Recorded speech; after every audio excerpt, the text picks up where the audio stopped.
Degree అందరూ ఇస్తారు. Career కి క్లారిటీ ఇచ్చేది మాత్రం కాన్ఫిడో. బెస్ట్ యూనివర్సిటీ సీట్ తో పాటు సెటిల్ అయ్యే స్కిల్ కూడా గ్యారంటీ.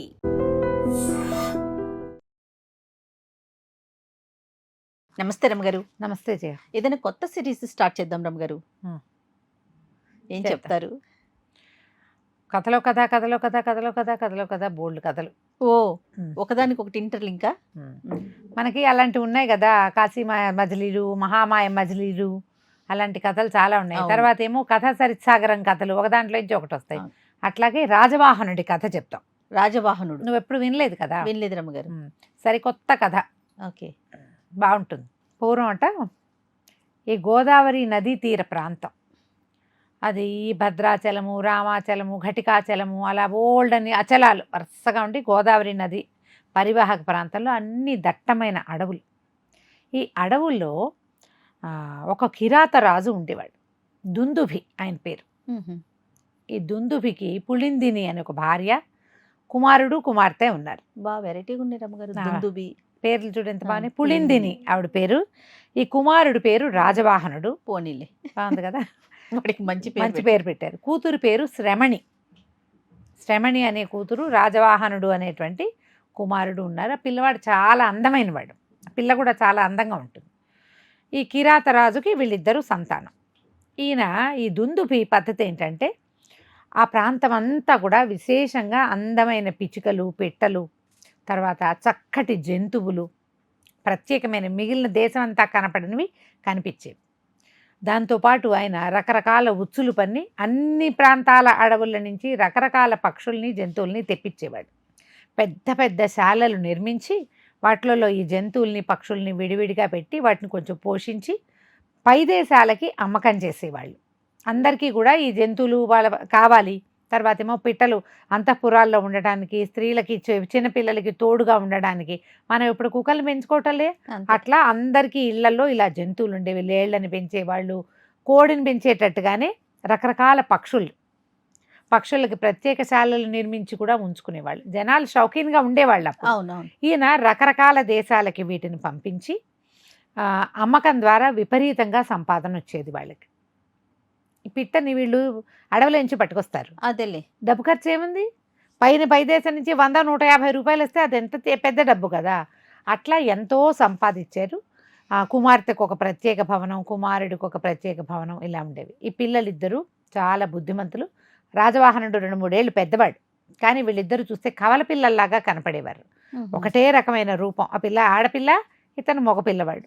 ఇద్దరూ కలిసి చక్కగా అన్ని రకాల యుద్ధ విద్యలు నేర్చుకున్నారు. రాజవాహనుడు ఒక 14 ఏళ్ళు వచ్చేసరికి ఏనుగుల్ని కూడా లొంగదీయగలిగే విద్యలు కూడా వంట పట్టాయి ఆ అబ్బాయికి. జనం చాలా ప్రీతిగా ఉండేవాళ్ళు వీళ్ళ పట్ల. వీళ్ళు ఈ తండ్రి ఏర్పరిచిన ఈ శాలలన్నింటినీ చూస్తూ వాటి మీద యాజమాన్యం చేసేవాడు. అయితే ఈయన ఒకసారి వింధ్యాటవికి వెళ్ళబోతూ, వింధ్యాటవిలో కొత్త కొత్త పక్షులు, జంతువులు చాలా వచ్చి చేరాయని కబురు వచ్చింది. నేను అక్కడికి వెళ్తున్నాను, నువ్వు ఈ శాలల్లో ఉన్న జంతువుల్ని, పక్షుల్ని జాగ్రత్తగా చూసుకో. ఏవైనా పై దేశాల నుంచి ఉత్తరాలు వస్తాయి, ఉత్తరాలు తీసి పెట్టుకో. కొత్త జంతువులు వచ్చాక కొంచెం అవి ఆరోగ్యాలు సర్దుకున్నాక పంపిస్తామని తిరుగుటపా ఉత్తరాలు రాయమని కూతురికి, కొడుక్కి వీటిని అప్పచెప్పాడు. అప్పచెప్తే ఏమైంది, ఆయన వెళ్ళిపోయాడు. వెళ్ళిన తర్వాత వీళ్ళకు ఒక ఉత్తరం వచ్చింది. ఆ ఉత్తరము మహేంద్రపురం అనే ఒక దేశానికి చెందిన రాజు వసుపాలుడు రాశాడు వీళ్ళకి. ఆయనకు ఒక కూతురు ఉందని, ఆమె పేరు కల్పలత అని. ఆ కల్పలతకి ఇట్లా కొత్త కొత్త జంతువులు, పక్షుల మీద ఎక్కువ ఆసక్తి. మా దగ్గర జంతువులు తక్కువ ఉన్నాయి, పక్షులే ఎక్కువ ఉన్నాయి, ఆమెకు కొత్త పక్షులు కావాలని కోరుకుంటోంది. మీ దగ్గరికి ఏదైనా మేలు జాతి పక్షులు వస్తే వాటిని మాకు పంపించవలసింది అని ఉత్తరం రాశారు. పిల్లలు ఈ ఉత్తరం చదువుకున్నారు. ఇక్కడ ఉన్నవన్నీ అలవాటైనవే, కొత్తవి ఏమీ లేవు, అన్నీ మామూలువే ఉన్నాయి. ఉత్తరం చూసుకుని పిల్లవాడు ఏం ఉత్తరం రాశాడు, మా నాన్నగారు వింధ్యాచలం వెళ్ళారు, ఒకవేళ రేపొద్దున ఆయన తిరిగి వచ్చేటప్పుడు ఏదైనా కొత్త రకం పక్షులు కనుక వస్తే మేము మీకు ఉత్తరం రాస్తాము, 10 రోజులు పడుతుంది మా నాన్నగారు రావడానికని తిరుగుటపా ఉత్తరం కూడా రాశారు. వీళ్ళిద్దరు అన్న చెల్లి మాట్లాడుకున్నారు. కల్పలత పేరు ఎంత బాగుంది అని మాట్లాడుకున్నారు, శ్రమణి, రాజవాహనుడు. ఒక 10-15 రోజులు గడిచేసరికి అలా దుందుభి తన మొత్తం పరివారంతో సహా వెనక్కి వచ్చాడు. ఎన్ని పక్షులు, ఎన్ని జంతువుల్ని తెచ్చారో బోన్లలో పెట్టి విడివిడిగా పట్టుకొచ్చారు. మొత్తం అన్ని శాలల్లో నింపారు. నింపాక ఈ పిల్లలు మొత్తం తండ్రి కొత్తగా తెచ్చిన జంతువుల్ని చూడడానికి తిరుగుతున్నారు. తిరుగుతుంటే పక్షుల శాలలో అప్పటికి 2-3 రోజులైంది. వీళ్ళు బయలుదేరి వచ్చి కూడా ప్రయాణం కూడా పెద్దదే. అక్కడి నుంచి ఇక్కడికి రావాలిగా వింధ్యాటవి నుంచి. ఒక అందమైన ఒక పక్షి కనపడింది. ఈ పిల్లలిద్దరూ దాని దగ్గర ఉంచున్నారు. అది మొహం అన్ని రెక్కల్లో దోపుకుని ఇట్లా కూర్చున్నది. వీళ్ళు పిలిచినా తలకాయ ఎత్తి చూడాల. మామూలు పిట్టలు పలుకుతాయి, పలకటల్లా. అబ్బో గుజ్జు గుజ్జుగా రెక్కలు, ఇది ఎంత బాగుందో నాన్న, ఏమిటి ఈ పక్షి ఎక్కడి నుంచి తెచ్చావు ఏమిటి అంటే ఆయన ఏమన్నాడు, ఇవి చాలా బాగున్నాయి, మేము అడవిలోకి వెళ్ళినప్పుడు ఎంత బాగా పాడుతున్నాయో, మేము ఆ పాట విని ఎవరో గంధర్వులు పాడుతున్నారని భావించాం. ఆ ప్రాంతానికి వెళ్తే ఈ 2 పిట్టలు ఇవి జోడు, ఆ 2 పిట్టలు కనపడ్డాయి, అవే పాడుతున్నాయి. నేను ప్రత్యక్షంగా విన్నాను వాటి కంఠంలోంచి. కానీ మేము ప్రయత్నం చేసేసరికల్లా ఒక పిట్ట తప్పించుకుంది. రెండో పిట్ట దొరికింది. ఈ 2వ పిట్టను పట్టేసుకున్నాం. ఇది మొగది. తీసుకొచ్చాం. కానీ మొదటి 2-3 రోజులు మేము పెట్టిన ఆహారం కూడా దీనిలా బెంగటిల్లిపోయింది. 3వ రోజు నుంచి కొద్దిగా ఆహారం తింటాం మొదలుపెట్టింది. ఇదిగో ఇక్కడ తీసుకొచ్చాము, వీళ్ళ ప్రయాణంలోనే 10 రోజులు గడిచిపోయినాయి కదా అని చెప్పాడు. 2వ పిట్ట దొరికితే ఎంత బాగుంటుందో, దొరకలేదు. 2 కలిసి పాడినాయని పాడని అడిగారు. ఆ పక్షి పాడలేదు, కుయ్యలేదు, కామ్గా కూర్చుంది. అయితే ఈ పిల్ల ఏమంది, శ్రమణి, అబ్బా నాన్న ఎంత బాగుందో, ఈసారి వెళ్ళినప్పుడు 2వ పిట్టను పట్టుకురా నువ్వు, ఈ పక్షిని మాత్రం ఎవ్వరికి ఇవ్వద్దు, ఆ కల్పలత కూడా ఇవ్వకూడదు నువ్వు. తండ్రి ఆశ్చర్యపడి, కల్పలత ఎవరమ్మాయి అన్నాడు. వీళ్ళు ఎందుకంటే మాట్లాడుకున్నారు కల్పలత గురించి, అందుకని ఆ పిల్లల పేరు నోటెడ్ అయిపోయింది. అనేసరికల్లా అప్పుడు రాజవాహనుడు ఏం చెప్పాడంటే, ఇలాగ మహేంద్రపురం నుంచి ఉత్తరం వచ్చింది నాన్న, వాళ్ళకి పక్షులు కావాలట, నేనేమో మీరు వచ్చాక పంపుతానని చెప్పాను, ఈ పక్షిని పంపద్దులే అంటే ఈయన ఏమన్నాడు, కల్పలత నాకెందుకమ్మా, నువ్వే నాకు ఎక్కువ, అదే కదా. నువ్వు కావాలంటే ఈ పిట్టను నువ్వే ఉంచుకో, నువ్వు అన్నయ్య కూడా ఇవ్వద్దని ఒక పంజరంలో పెట్టి శ్రమణి ఉండే భవనానికి పంపించేశాడు. ఈ పిల్ల ఏం చేసింది, చక్కగా ఆ పంజరాన్ని శుభ్రంగా కడిగిచ్చి వేడి నీళ్ళతోటి ఈ పక్షికి స్నానం చేయించి శుభ్రం బాగా తుడిచి కొంచెం పొగ వేసి ఒళ్ళు అంతా ఆరబెట్టి మళ్ళీ పంజరంలో పెట్టి ఏదో పళ్ళు తీసుకొచ్చి పెట్టాక ఏం చెప్పింది, నువ్వు ఎంత బాగానో పాడేవుట, ఆ పాట ఏమిటో వింటే అది నాకు సంతోషం కలుగుతుంది, నేను ఎవ్వరికి ఇవ్వను, నా దగ్గరే ఉంచుకుంటా, వేరే వాళ్ళ దగ్గరికి పంపించను, నీకు కావాలంటే ఇక్కడ ఉన్న పక్షులన్నిటితో నేస్తం కట్టిస్తాను, నాతో మాట్లాడు అనేసరికల్లా ఈ పక్షి మాట్లాడటం మొదలెట్టింది. చాలా సంతోషం, ఎవరైనా పట్టుకుంటే పక్షిని చంపేస్తారు, మీ నాన్న పాపం 10 రోజులు నా మమ్మల్ని బాగా చూసుకున్నాడు, నువ్వేమో చక్కగా ఇలా పంజరం బెడ్లో పెట్టి ఎలాగోలాగా ఉంటుందిలే అనుకోకుండా పంజరాన్ని కడిగి పెట్టావు, నాకు కావాల్సిన శుభ్రత నీ దగ్గర ఉంది, పాట ఏమిటి, నీకు ఏవి కావాలంటే అవి చెప్తా, నాకు బోల్డ్ అని కథలొచ్చు, కబుర్లొచ్చు, నాకు సంస్కృతం వచ్చు, శాస్త్రం తెలుసు, దేవతలవి, అప్సరసలవి, మానవులవి, పురాణాలు, ఇతిహాసాలు, నాకు రాని కథ లేదు, బోల్డ్ కథలు చెప్తాను నీకు అన్నది. ఆనంగానే శ్రమడికి ఎంత సంతోషం వచ్చిందో, గబగబా ఎవరినో కేకేసి మా అన్నయ్యని పిలిచిరండి అని రాజవాహనుడిని పిలిచింది. నాన్న ఈ పక్షి కథలు చెప్తుందట, ఏదైనా ఒక కథ చెప్పించుకుందాము రా, మన ఇద్దరం కలిసి ఉందా, వాళ్ళిద్దరు ట్విన్స్ లాగా ఉంటారు కదా, కథ విందామని ఆనాటి సాయంకాలం చక్కగా 2 మంచి జామపళ్ళు పెట్టి ఆ పక్షికి కథ చెప్పు, ఏదైనా మంచి కథ, చక్కటి కథ చెప్పమన్నారు. సరే ఈ పక్షి కథ చెప్పడం మొదలుపెట్టింది. ఈ కథ ఏమిటట, పూర్వం ఒక దేశంలో విజయపాలుడని రాజుగారు, అది మద్రదేశం లాంటి దేశం, రాజుకి వివాహితుడే, ఆయనకి ఒక సందర్భంలో ఒక బ్రాహ్మణ యువకుడితోటి స్నేహం కలిసింది. బ్రాహ్మడితోటి మాట్లాడినప్పుడు ఈయన అన్నాడు, నువ్వు ఎంత తెలివిగా ఉన్నావో, సుమతి పేరైతే నీకు సరిపోతుంది అన్నాడు. బ్రాహ్మణ ఆయన అన్నాడు, అదే నా పేరు ప్రభు, యువకుడు పిలవండి అట్లాగే అన్నాడు. ఇక రాజుగారు ఆ బ్రాహ్మణ యువకుడిని సుమతి అని పిలవటం మొదలుపెట్టాడు. రాజుతో పాటు ఈ సుమతి అన్ని చోట్లకి తిరిగేవాడు. ఒకనాడు రాజుగారు ఒక సంగీత సభకి వెళ్తే ఆ సంగీతం ఏదో వాయించారు, పాట పాడారు, అబ్బో అద్భుతంగా ఉంది, గంధర్వ గానం అంటే ఈ సుమతిని వాడు, ఇదేం గంధర్వం, మామూలుగా ఉంది అనేసరికల్లా ఈయనన్నాడు, అంటే నీ సంగీతం వచ్చాను, వచ్చు, కావాలంటే నేను వీణ వాయిస్తానని వీణ వాయిస్తే అసలు మూర్ఛపోయారు అందరూ ఆ సంగీత సౌందర్యానికి. సంగీతం వచ్చు ఇతనికి, అబ్బో ఎంత బాగుందో, నీకు సంగీతం కూడా వచ్చని సంతోషించారు. అక్కడి నుంచి ఏదో నాట్య సభకి వెళ్ళారు, ఎవరో ఒక నాట్యగత వచ్చింది, ఆ అమ్మాయి నాట్యం చేసింది, బాగుంది, మయూరంలాగా ఉందంటే, ఇదేం మయూరం, కాకిలాగా ఉంది, ఏం బాగులేదన్నాడు సుమతి. ఇంకా చెయ్యాలి, నాట్యంలో ప్రావీణ్యత లేదు, ఇప్పుడిప్పుడే నేర్చుకుంటున్న బాపత అంటే ఆవిడ నేను 10 సంవత్సరాల నుంచి చేస్తున్నానండి, సుమతి నాట్యం చేసి చూపించాడు. రాజు ఇంకా సంతోషించాడు. ఇతనికి నాట్యంలో కూడా ప్రావీణ్యం ఉంది. ఒకసారి ఒక అడవికి ఎక్కడికో వెళ్ళారు, వేటాడడానికి వెళ్తారు కదా, అక్కడ ఏదో ప్రమాదం, ఒక పులి ఏదో దూకింది రాజుగారి మీద.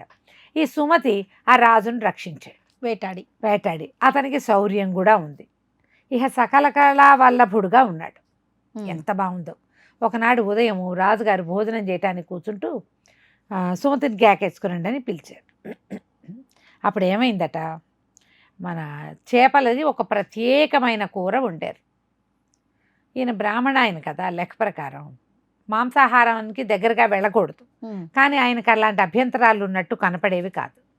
రాజుగారి భోజనాన్ని కూర్చున్నారు. ఈయన నాకేదో ఇది ఉంది, దేవతార్చన చేసుకుని భోజనం చేసి వచ్చాను, నాకు భోజనం వద్దు, మీరు తినండి అన్నాడు. ఆయనకి ఏదో 2 పళ్ళు ముక్కలు చేసి పెట్టారు. రాజు కోసం కూర పట్టుకురాగానే కూర అన్నం అన్నీ వడ్డించిన తర్వాత ఆ చేపల కూర ప్రత్యేకమైనది, అదేదో ఒక చెరువులో ఆ ప్రత్యేకమైన కూర అనమాట. ఆ కూర రాగానే ఈ సుమతి, రాజా ఆ కూర తినబోక, అది దూషితంగా ఉంది, నాకు బాగుండలేదు, దాని మీద అనుమానంగా ఉందన్నాడు. రాజు ఆశ్చర్యపోయాడు, ఇదేంటి మన వంటవాడు పాత వంటవాడే, టెస్టర్స్ కూడా ఉంటారు, టెస్టింగ్ కూడా అయిపోయింది అంటే, కాదు ఈ కూర మీద నాకు అనుమానంగా ఉంది, దీన్ని ఏం చేద్దామని బాగా ఆలోచించి ఒక పిల్లిని పిల్లి తీసుకొచ్చి ఆ చేపల కూరలో ఇచ్చి ఒక ముక్కను తీసి పిల్లికి పెట్టారు. ఆ పిల్లి 10 నిమిషాల్లో చచ్చిపోయింది. రాజు ఆశ్చర్యపోయాడు, ఇదేమిటి వంటవాడు. సరే వంటవాడిని పట్టుకున్నారు. ఆ వంటవాడిని పట్టుకుని గట్టిగా నిలదీస్తే ఒక పొరుగు దేశపు రాజు ఒక ఆయన ప్రయత్నం చేస్తున్నాడు, మందపాలుడు అనేవాడు. అతని గూఢచారి ఇతనికి డబ్బిచ్చాడు, నువ్వేం చేయదు, ఈ ఒక్క కూర వండి పెట్టమన్నారు. ఆ చేపని తింటే చచ్చిపోతారు, అందులో మా విషం కలపల, చేపే అలాంటిది, అది ప్రత్యేకమైన విషయం అన్నమాట. దాంతో ఆ వంటవాడిని జైల్లో పడేశారు. సుమతికి ఇంకా మెట్టెక్కిపోయాడు. ఇప్పటికి 5 సార్లు రాజుగారి మనసుని చూరగొన్నాడు. దాంతో రాజు ఎక్కడికి వెళ్తే అక్కడికి సుమతి వెళ్తాడు. రాజు సుమతిని తప్పిస్తే 2వ మనిషిని నమ్మకండా తయారయ్యాడు. సభల్లో అట్లా ఏమిటి, ఒకళ్ళకి ఎవరికైనా ఫేవరెటిజం, వీళ్ళ మీద ఆసక్తిగా ఉందంటే మిగిలిన వాళ్ళకి అందరికీ ప్రయారిటీస్ మంటగా ఉంటుంది. ఏంటి వీడు గొప్ప, వీళ్ళు ఎందుకు, తర్వాత ఏమో ముందొచ్చిన చెవుల కంటే వెనకొచ్చిన కొమ్ములు వాడి, ఇలాంటి సామెతలన్నీ చెప్పుకుని ఆ సభలో ఉన్న ఒక 5-6గురికి ఈ సుమతి అంటే మహామంటగా ఉండేది. ఈ సందట్లో ఏమైంది, రాజుగారు యువకుడే, రాణిగారు కూడా పెద్ద వయసు ఉన్న ఆవిడ కాదు. ఈ అన్ని సందర్భాల్లోనూ తమతోటి ఉండే సుమతి మీద ఈవిడకు ఒక బ్యాడ్ ఇంటెన్షన్ మొదలైంది. ఈ సుమతిని ప్రేమలో పడ్డం మొదలుపెట్టింది ఆవిడ. రాజుగారి ప్రేమలో పడ్డాడు, బాగానే ఉంది. రాణిగారి ప్రేమలో పెడితే దరిద్రంగా ఉంటుంది. ఇక ఆవిడ ఎంతసేపు సుమతిని వేటాడడం మొదలుపెట్టింది. కానీ అతను పెద్దగా ఈవిడికి దొరకల, రాజుగారు ఉన్నప్పుడే ఉండేవాడు. అయితే ఈవిడికి ఏమి ఎత్తెత్తింది, ఏమండి నాకు వీణ నేర్చుకోవాలనుంది, మీ స్నేహితుడు అద్భుతంగా వీణ వాయిస్తాడు, అతని చేత వీణ నేర్చుకుంటానండి అంటే, దానికేముంది, నీ కూడా స్నేహితుడే కదా ఇతను, వీణ నేర్చుకుందువు కానండి. రాణి గారికి వీణ నేర్పడానికి వచ్చాడు సుమతి. ఆయనకి 2వ రోజే తెలిసింది ఈవిడికి నేర్చుకునే విధానం కాదు, వేరే బ్యాడ్ ఇంటెన్షన్ ఏర్పడుతోంది అని. ఓసారి 2 సార్లు తప్పించుకున్నాడు.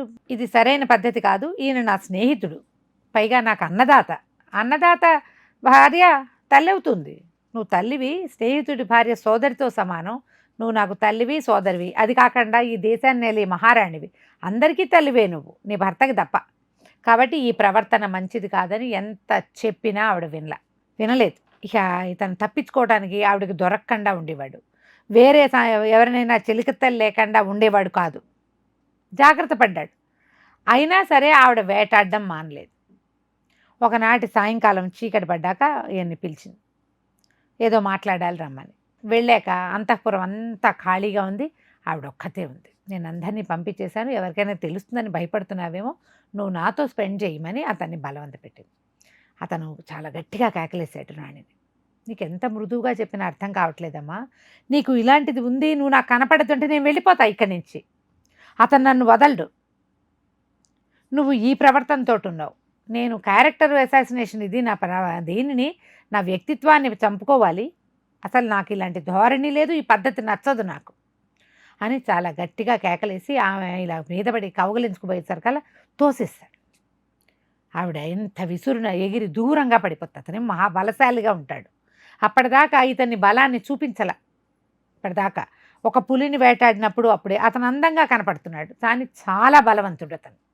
ఆ తోసిన తోపుకి ఆ రాణిగారు వెళ్ళి ఎక్కడో పడింది. చాలా గట్టిగా దెబ్బ తగిలేసింది ఆవిడకి. శరీరానికి దెబ్బ కంటే మనసుకి, ఆమె ఆభిజాత్యానికి గట్టి దెబ్బ తగిలింది. సరే ఏం చేసింది, రాజుగారిని రమ్మని చెప్పి ఈ లోపల అతను వెళ్ళిపోయాడు. సుమతి రాజుగారిని రమ్మంది. ఈవిడ బట్టలన్నీ చింపేసుకుని జుట్టు విరబోసుకుని ఒక మూలకొచ్చింది. అంతఃపురం అంతా ఖాళీగా ఉంది. ఈయన ఆశ్చర్యపోయాడు, ఎవరు లేరు ఏమిటి. లోపలికి వెళ్ళేసరికి ఆవిడ శోకదేవతలాగా కూర్చుంది. ఓహో నెత్తికెక్కించుకున్నావు, కాపాడాడని. వాడికి ముందు నుంచి దురుద్దేశమే ఉంది. ఇవాళ ఎవరు లేరు, అందరికీ సెలవిచ్చాను. ప్రతి వాళ్ళకి ఏవో కార్యక్రమాలు ఉంటే ఏముందిలే, రాత్రి నువ్వు కాసేపు వస్తావు, మన ఇద్దరం కలిసి ఉంటాం అంతే కదా, వాళ్ళు సేవించాల్సింది ఏమీ లేదని, సేవకుల పట్లే నేను అంత మర్యాదగా ప్రీతిగా ఉంటాను, అందరు వెళ్ళిపోయినా పర్వాలేదని ఒంటరిగా ఉంటే అతను ఇది తెలుసుకుని ఇట్లా నా మీద అఘాయిత్యం చేయపోయాడు అని వలవలా ఏడ్చింది. ఈ జుట్టు రేగిపోయి బట్టలు చిరిగిపోయి ఏడ్చి మొత్తుకుంటుంటే వాళ్ళనే కదా నమ్మాలి. అయ్యో సుమతి అట్లాంటి వాడు కాదే అని కూడా అనలేకపోయాడు రాజు. భార్యా ప్రేమికుడు. ఆడవాళ్ళు ఈ పరిస్థితి చూస్తే నమ్మకం కుదురుతుంది. ఆ ఒక్క పాయింట్ మీదే వర్కౌట్ అవుతాయి ఇలాంటివన్నీ. అక్కడి నుంచి మర్నాడు సభలో అందరికీ ప్రకటన చేశాడు, సుమతిని నేను చాలా నమ్మాను, కానీ అతను పరమ దుర్మార్గుడుగా తేలాడు. మామూలుగా లేదు ఇతని సంగతి. ఇతన్ని ఏం చేయాలి అంటే చంపేయాలని సభలో 5-6 అరిచారు. ఈ 5-6 ఎవరు? ఈ ముందొచ్చిన చెవుల కంటే వెనకొచ్చిన కొమ్ములు వాడని మంటగా ఉన్న 5-6 చంపేయాలన్నారు. కొంతమంది ఒకళ్ళిద్దరు చెప్పారు, అలా కాదు, ప్రయత్నం చేయాలి, విచారణ జరగాలంటే మహారాణిని తెచ్చి ఇక్కడ నుంచోబెట్టాలి, ఆమె మీద జరిగిన అత్యాచార ఘటన అందరికీ తెలియజేయాలి, అవమానం కాదు రాజకుటుంబానికి, కాబట్టి చంపేయాలన్నదే పైకి వెళ్ళిపోయింది. అక్కడి నుంచి సైనికులు వచ్చి సుమతి మీద పడ్డారు. వీళ్ళకి తెలీదు అతను ఎంత గట్టివాడో. ఒక్క ఎగురున లేచాడు. అతని చేతిలో కత్తెప్పుడు వచ్చిందో కూడా వీళ్ళకి తెలీదు. ఇంచుమించు తన చుట్టూతా ఉన్న సైనికులందరికీ తలా ఒక దెబ్బ కొట్టేశాడు. వీళ్ళు చూస్తుండగానే సభలోంచి ఎగిరి బయటికి వెళ్ళిపోయాడు అతను. అతనికి ఆ శక్తి ఎక్కడి నుంచి వచ్చిందో వీళ్ళకి తెలియదు. అతన్ని పట్టుకోలేకపోయాం, అయ్యో రాణిగారికి మనసుంచలేకపోయామని రాజుకు చాలా బాధేసింది. కానీ ఒక వారం 10 రోజులు ఈ హడావిడైంది. ఆ అమ్మాయి ఆవిడకి ఏం చెప్పింది, వంటవాడిని పెట్టింది కూడా వీడే, పరాయి రాజు దగ్గర నుంచి అతనికి రాజ్యం అప్పచెప్తానని ఆశ పెట్టింది కూడా సుమతే, నా కోసం చేశాడు అని రాజుని నమ్మించింది. నీకు విషయం బయటపడకుండా వంటవాడిని చంపించేశాడు. మళ్ళీ మాట్లాడితే వంటవాడి మీద విచారణ జరిగితే తెలిసేది మనకి, వాడు నోరు ముయించేశాడు అనేసరికి పరాయి రాజుల పక్క రాజ్యాల వాళ్లకు కూడా ఇతనితో ఫ్రెండ్షిప్ ఉందని నమ్మారు. కానీ ఈ మొత్తం హడావిడిలో పరదేశీయులు చుట్టుపక్కల ఉన్న రాజ్యాల నుంచి 2 రాజులు వీళ్ళ మీద యుద్ధానికి వచ్చారు. ఈ సమయానికి వీళ్ళకి సహాయం చేయడానికి సుమతి లేడు. ఈ రాజుగారు అంత యుద్ధ వీరుడు కాదు. పక్కన ఉన్న 2 రాజ్యాల వాళ్ళు ఊళ్ళోకి వచ్చేసారు. మందపాలుడు ఒకడు, అంటే విషం పెట్టించిన వాడు ఒకడు మందపాలుడు, తర్వాత వాడు భూపాలుడు. వీళ్ళిద్దరు వచ్చేసరికి ఈ రాజుగారి పేరు విజయపాలుడు. భార్య దగ్గరికి వెళ్ళాడు, నా రాజ్యం అన్యాక్రాంతం అయిపోయేలాగా ఉంది, మనకేమీ సహాయం చేయలేకపోతే. రాణిగారు వల్ల ఏడ్చింది, అయ్యో నా పొరపాటు వల్ల ఇంత జరిగింది, సుమతే కనుక ఉంటే ఇలా జరిగేది కాదు చెప్పింది.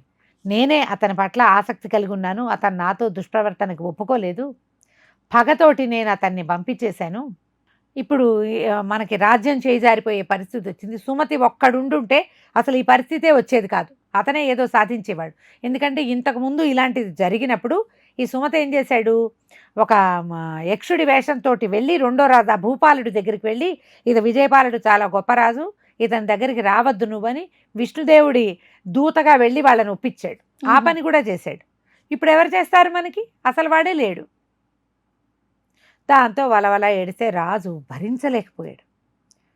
ఇప్పుడు నేను అతన్ని నమ్మా, సంతోషంగా ఉన్నాను, నిన్ను నమ్మితే కదా నా జీవితం ఇలా అయ్యింది, నిన్ను నమ్మటం వల్ల నేను మిత్రద్రోహం చేశాను, రాజ్యం పోగొట్టుకునే పరిస్థితి వచ్చింది, ఒక తప్పు నిర్ణయంతో మొత్తం ఇదంతా వచ్చేసిందని రాణిని సంహరించేశాడు.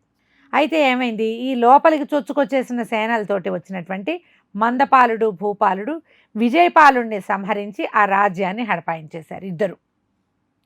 ఇద్దరు చనిపోయారు. ఆ రాజ్యం ఇట్లా పోయింది. వాళ్ళిద్దరు మందపాలుడు భూపాలుడు ఈ రాజ్యాన్ని ఆక్రమించారు అని చెప్పింది పక్షి. అప్పుడు వెంటనే శ్రమని అడిగింది, సుమత ఎక్కడికి వెళ్ళాడు మరి అన్నది. సుమత వెళ్ళిపోయాడు కదా, సుమత ఎవరు, అతనికి అట్లా చేయగలిగే శక్తి ఎట్లా వచ్చింది అడగంగానే ఈ పక్షి అంది, ఏమో నాకు తెలీదు అంది. ఈ శ్రమని రాజవాహనుడు ఆశ్చర్యపోయి, ఇంత కథ చెప్పావు కదా, సుమత ఎక్కడికి వెళ్ళాడో చెప్పాలి కదా నువ్వు. అతను ఏమయ్యాడు అంటే, ఏమో నేను ఇంతవరకే విన్నా, ఈ తర్వాత కథ సుమత ఏమయ్యాడు అనేది మా ఆవిడకి తెలుసు, కానీ ఆవిడనేమో మీ నాన్నగారు తీసుకురాలేదు, నేను ఒక్కడనే ఇక్కడున్నా. మా ఆవిడ స్త్రీ పక్షి దొరికినప్పుడు ఆ మిగిలిన కథని మీరు వినొచ్చు. బాగుంది.